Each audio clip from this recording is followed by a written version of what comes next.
আসসালামু আলাইকুম এভরিওয়ান। আজকে রান্না করব মূলার তরকারি, মূলা দিয়ে গুলশা মাছের তরকারি। তার আগে বলে নিচ্ছি, আমার নানু 4 দিন ধরে অজ্ঞান অবস্থায় হসপিটালে ভর্তি রয়েছে। সবাই আমার নানুর জন্য দোয়া করবেন। কোনো জ্ঞান মিলেনি, কোনো ভালো খবরও শোনা যায়নি। তো সবাই বেশি বেশি দোয়া করবেন আমার নানুর জন্য তাড়াতাড়ি সুস্থ হয়ে যায়। এই যে এখন মূলাগুলোকে কেটে নিচ্ছি, মূলার তরকারিটা রান্না করব। মূলার তরকারি রান্না করার জন্য কিন্তু সবাই জানে, কিন্তু গুলশা মাছ দিয়ে আজকে অনেক মজাদার করে রান্না করব। তার আগে ভিডিওটি ভালো লাগলে অবশ্যই একটি লাইক, কমেন্ট এবং সাবস্ক্রাইব দিতে কিন্তু ভুলবেন না। চুলায় কড়াই বসিয়ে নিয়েছি, এখন পরিমাণ মতো তেল দিয়ে দিলাম। তারপর আস্তে আস্তে সব মশলাগুলো দেব। আর আমার নানু কিন্তু থিয়েটারও লাগিয়েছে এবং কোনো জ্ঞান নেই, স্যালাইনও লাগানো আছে। কোনো সুস্থতা নাই, কোনো তাকাচ্ছেও না কারো দিকে। সবাই প্লিজ দোয়া করবেন বেশি বেশি। আর এই যে পেঁয়াজ কুচিগুলো দিয়ে দিয়েছি, তারপর হচ্ছে এখানে লবণ দিয়ে দিলাম 1 চামচের মতো।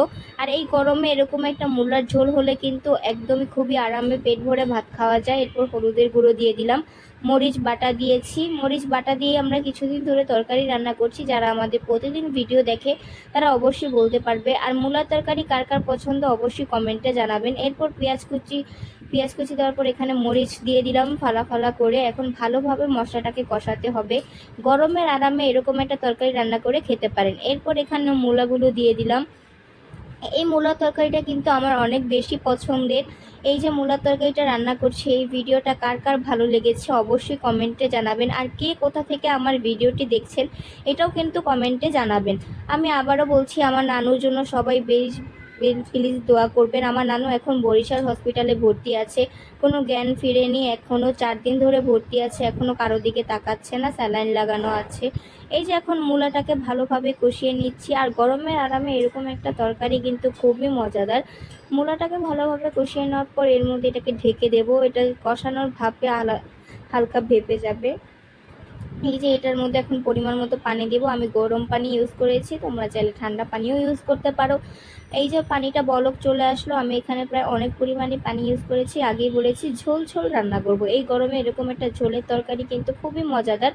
এরপর এই পর্যায়ে মাছগুলো দিয়ে দেবো। আমি এই পর্যায়ে কাঁচা মাছ ব্যবহার করছি, আপনারা চাইলে মাছগুলোকে ভেজেও রান্না করতে পারেন, কিন্তু এটা যেহেতু তাজা ফ্রেশ মাছ ছিল এই জন্য আমি কাঁচাই রান্না করেছিলাম এবং খেতে কিন্তু অনেক বেশি মজা হয়েছিল।